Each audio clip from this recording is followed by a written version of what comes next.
И въобще хора от YouTube. Днес гледам Case Opener. Така вече имаме 6 абоната, което е супер. Да.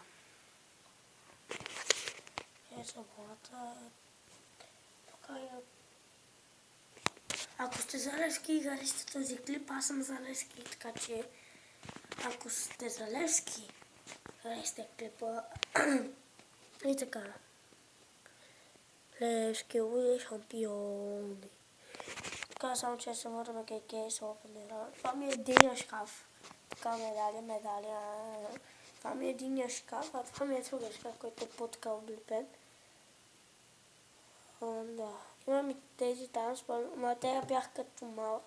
Много гледах спомням, че има към колата.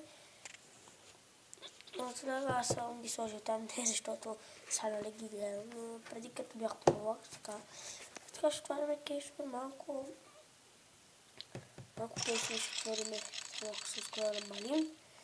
И вие межовка, край искам нещо. Добро, не! Добре! Yes, добре. Това се улиша към 40 евро.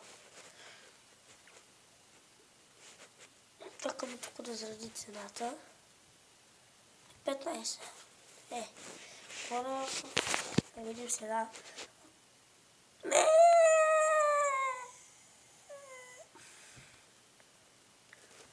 Ще правим ще бъде така по-малко, защото не искам всичко да се отвори в едно, защото искам така повече епизоди да има игра. След днеска почваме нова проект, която на нова игра. Значи чудя се между две игри, няма да ги играя, ще бъде нещо като изненада.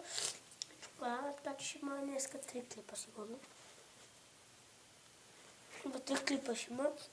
След като направихме епизод 2 на Pack Opener, това е епизод 2 на Case Opener, така че ще направим сигурно още един клип към... Ще да направим и още 4, да, не знам. Не искам да мисля колко я ще правя, след като тук ми хрумни някакви идея, просто аз я реализирам, защото така съм свикнал, смисъл. Искам нещо да правя и затова маля.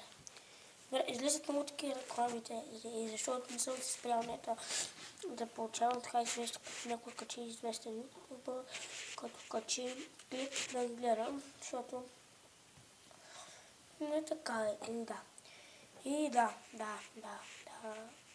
Отварям още 2 кейса и това ще... Още 2 кейса ще отворим, така че... Не, последен кейс ще отворим, защото малко отворяме по-малко неща. И да, това ще бъде всичкото от това видео. Оу, yes! Колко ще струва? Добре. Това ще бъде всичкото за клипа. Ако ви харесате лайк, ако не искате да спуснете клипа от този канал, абонирайте се, това бях аз. До следващото видео.